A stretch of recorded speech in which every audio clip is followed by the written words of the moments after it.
Los 10 mejores finales que he leído en mi vida. Personalmente le doy mucha importancia al final porque creo que la conclusión de un libro es la parte más difícil de hacer. Así que sin más dilación empiezo ya con los mejores finales. Voy a ir increciendo el mejor final para el final. Y en el número 10 tenemos Los Crímenes de Oxford. Irónicamente, no es un libro que me haya parecido una maravilla ni por asomo. Historia de crímenes en la Universidad de Oxford, nada que el título no diga, y un eminente profesor de matemáticas acompañado de su ayudante, digamos que es el protagonista, van a tener que resolverlo porque una señora ha sido brutalmente asesinada. El libro es flojo, está bastante claro quién es el asesino y cómo ha sido el asesinato. La escritura no es demasiado buena y no hay demasiada intriga argumental hasta que llega al final. Por el final me refiero al último renglón de la última página, la última intervención de todas. Eso es lo que salva el libro, más aún, eso es lo que lo eleva, porque cuidado, que igual todo lo que creías quizá no es cierto, o sí, quizá lo es, pero solo una parte. Que siempre hay una semilla de la duda que hace que veas todo lo anterior,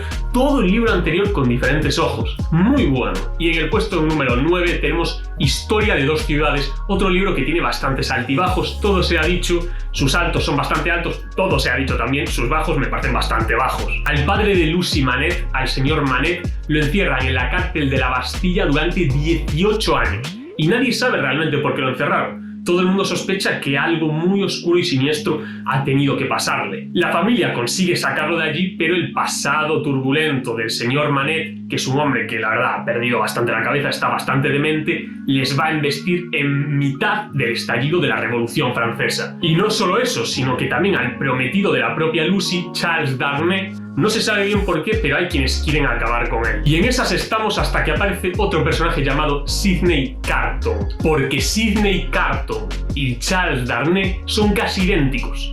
La misma altura, la misma complexión, casi el mismo rostro. No son familia, pero son casi idénticos. Y a Charles Darnay lo condenan a muerte.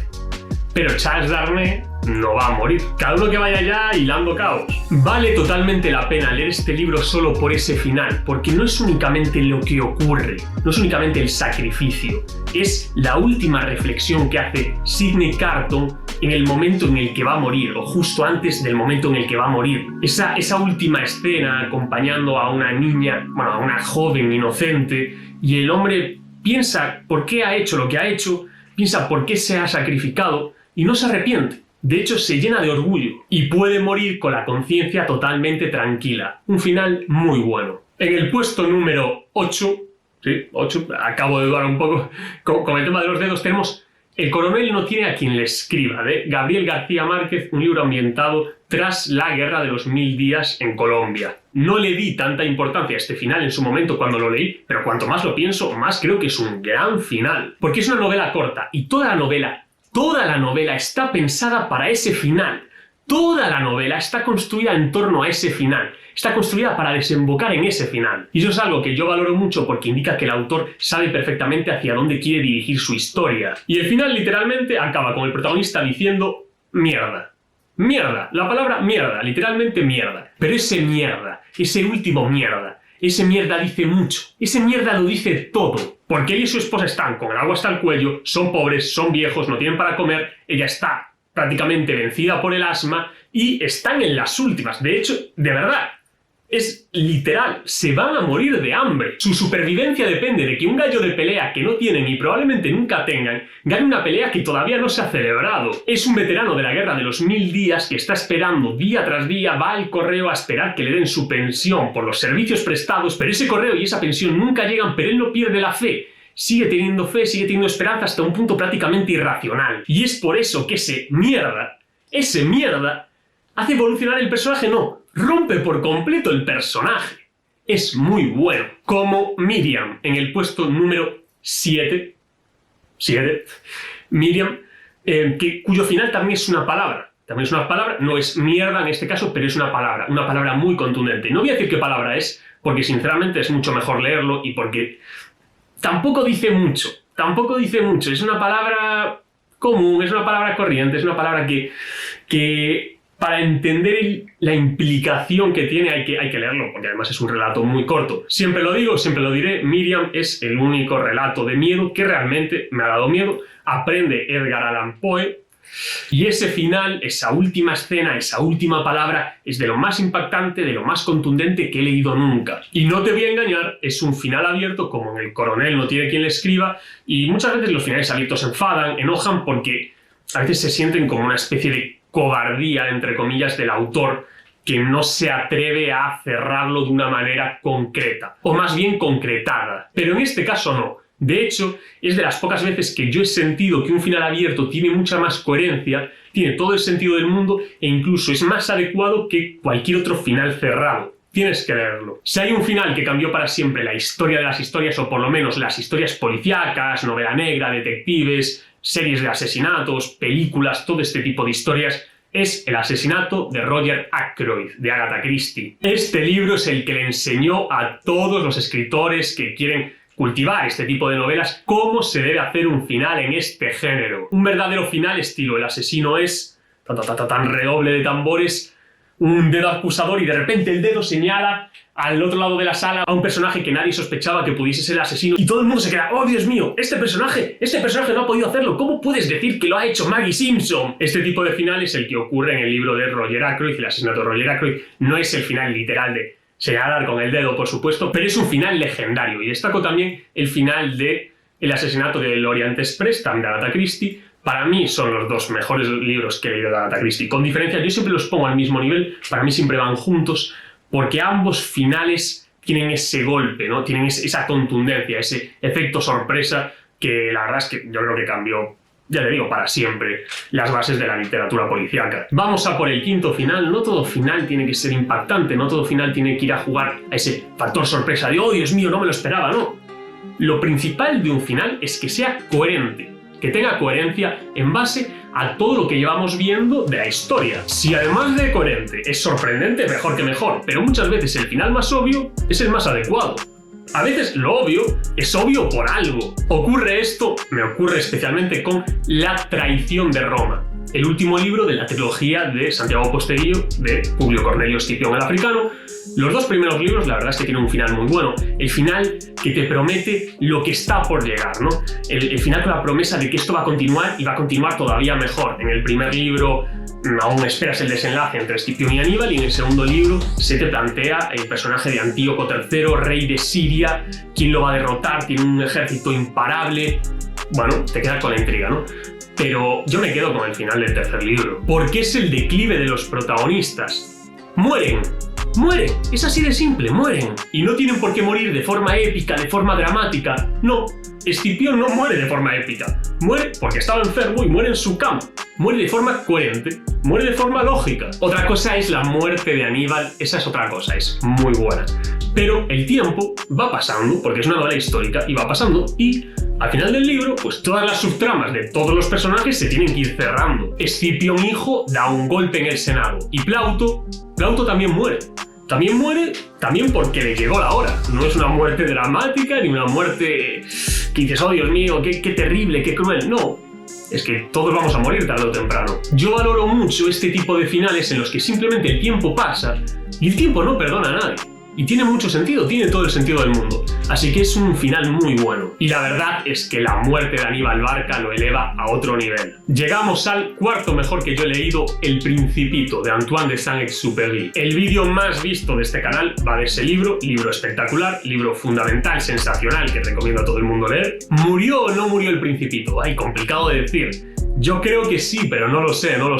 La verdad es que tampoco importa. Lo que importa es lo que cada uno crea que pasó. Y el aviador cree que el Principito no murió, que regresó a su planeta, a su asteroide, el asteroide B612. Es un final que, después de todo lo recorrido en el libro, es bastante trágico.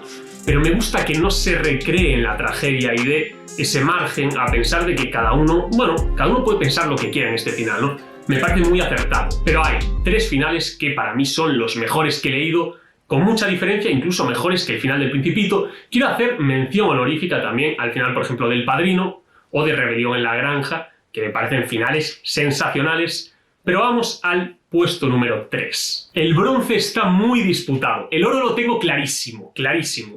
pero la plata y el bronce no lo tengo tan claro. Pero finalmente me voy a quedar con Nimbo, el segundo libro de la trilogía de Siega, Segadores, una especie de funcionarios con la potestad de matar, en el contexto de un mundo en el que los seres humanos, la humanidad, hemos alcanzado la inmortalidad. Y como digo, los Segadores son una especie de funcionarios que de hecho tienen que alcanzar una cantidad X de muertes, de bajas, de humanos asesinados para evitar la sobrepoblación. ¿Qué pasa? Que la podredumbre, la corrupción y la megalomanía se van a filtrar en la mente de muchos de estos sujetos. El final de Nimbo es un final espectacular, un final que se debería enseñar en todas las escuelas de escritura creativa y de narración y de guión y de todo. Es un final que dura 50 páginas, atención, 50 o 60 páginas, que es la totalidad de El coronel no tiene quien le escriba, y es 10 veces más largo que Miriam. Es tan largo porque se plantea un escenario, digamos, tenso. Mítica escena en la que hay muchos personajes importantes, ¿viste? Que hay que salvar, que tienen que escapar, que hay que revertir, darle la vuelta a la situación, y tú, a medida que avanzan las 50-60 páginas, dices, no puede acabar así, no puede acabar así, no puede acabar así. No puede acabar así. Espera, ¿qué? ¿Va a acabar así? Es imposible. ¿Cómo va a acabar así? Estás de broma. No puede acabar así. Y cierras el libro y te quedas así.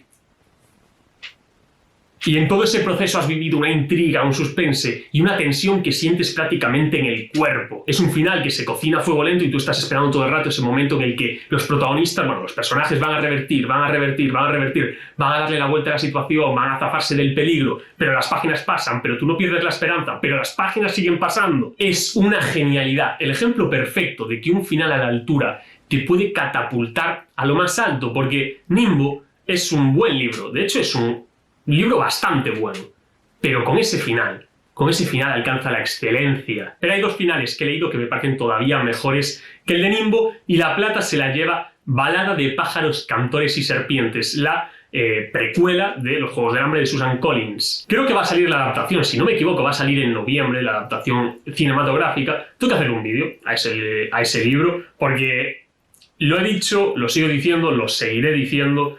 Es uno de los mejores libros que he leído nunca. Sin duda, tiene una intrahistoria y toda una serie de metáforas a nivel histórico magníficas. Tengo que hacer ese vídeo, me lo apunto. Pero además es que el final... Vamos a poner en contexto. Snow, es decir, viste, el protagonista está escapando de la ley, tiene que escapar de la ley porque ha matado a una persona. Él no quería, pero ocurrió, pero él no quería, pero la ha matado. Hay un personaje por ahí que es asesinado brutalmente por Snow. Y Snow va a escapar con su novia, la novia de la que está perdidamente enamorado, que es Lucy Gray, y se van a ir a vivir a los bosques, cual dos renegados, cual dos parias, porque no tienen otra opción, no les queda otra posibilidad. Y justo ahí, cuando ya están en proceso de escapar, cuando ya han atravesado parte del bosque, encuentran un cobertizo y ahí Snow encuentra dentro del cobertizo el arma con la que cometió el crimen, el arma en la que están sus huellas. Esto es, encuentra la única prueba que puede incriminarle, porque si desaparece esa prueba, solo queda un último cabo suelto.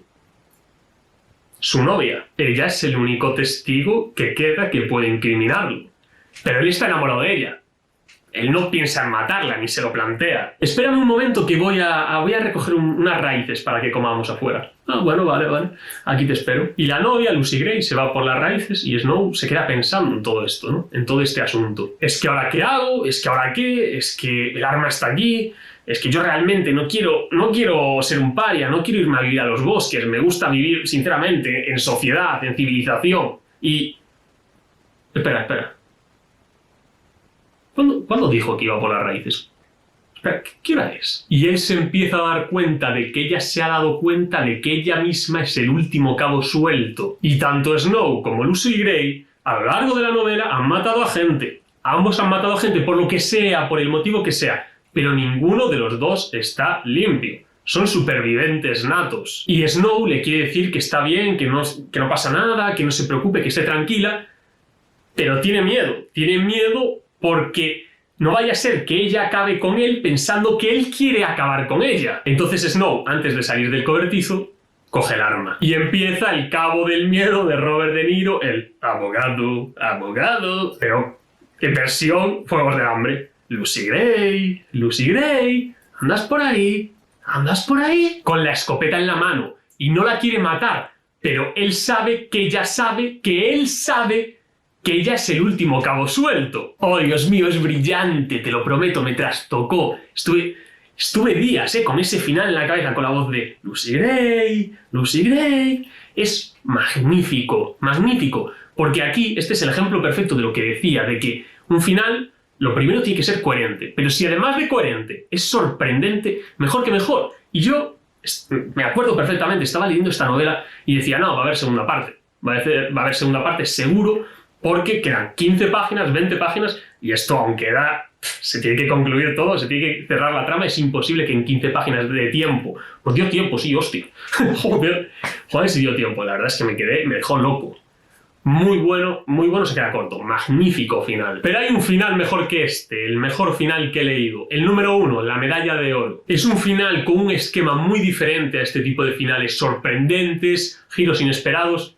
No, es un final que no es tan impactante, no es tan contundente, pero es el mejor final a un arco argumental de un personaje que he leído en mi vida. Hay dos personajes principales en este libro. Uno es un psicópata muy psicópata, de los mayores y mejores psicópatas que he leído, y el otro es un chico honrado, es un chico obediente, es un chico crédulo, es un chico confiado, es un chico que se diría incluso inocente. Y el psicópata, digamos que lo va a educar. Sus caminos se empiezan a cruzar. Hablo de Dioses Menores de Terry Pratchett. Ese chico crédulo inocente es Bruta, el protagonista, y el psicópata es el exquisidor Vorbis. Para escribir este libro hay que ser un genio. Un genio. Terry Pratchett es un genio. Porque ya no hablo de calidad de escritura, ya no hablo de técnicas narrativas, no hablo de manejo de la intriga, manejo del suspense, de la sorpresa, no. Hablo de que hay que ser un genio para tener la inteligencia suficiente para hacer un libro de tal calibre. Y estos dos personajes son dos personajes muy complejos que viven en un monasterio consagrado a la fe, al dios Om, al dios tortuga, bueno, dios tortuga entre comillas, realmente nadie sabe que es una tortuga, pero a la fe de este dios que se convierte en religión, que se convierte en dogma, y ese dogma los exquisidores de Om quieren, digamos, llevarlo al mundo entero a través de la violencia, a través de la guerra. Quieren que el resto de pueblos adoren a la fuerza al dios Om. Y es una historia que habla mucho de la corrupción, de cómo los dogmas religiosos corrompen la fe original que tiene la gente en la religión, las dinámicas de poder, el cómo se crean las sectas. La verdad es que es muy, muy bueno. Pero estoy hablando del final y el final es sensacional. Ya te digo, guerras de fe. Y entre tanto, Vorbis y Bruta se van relacionando página tras página. Y aquí se desarrolla bastante un dilema en el que yo creo, y es muy importante este dilema, que es el qué importa.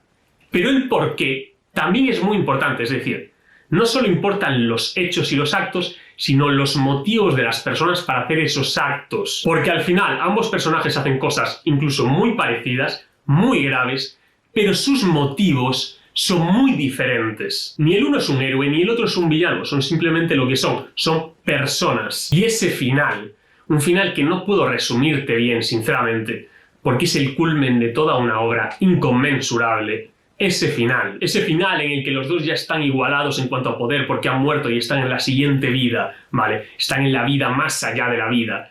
Y le preguntan a Bruta, al protagonista, que cómo se puede apiadar de un asesino frío y desalmado como era Vorbis. Y Bruta responde lo mejor que he leído. Vorbis es Vorbis. Pero yo soy yo. Léelo. Tienes que leerlo. Sé que así, solo de escucharlo, igual no es tan impactante, pero si tienes toda la historia detrás, todo el libro detrás, la verdad es que es un final increíble. Pero ya ves, con tanto ruido, al final llegó el final. Así que yo espero que te haya gustado este vídeo y nos vemos.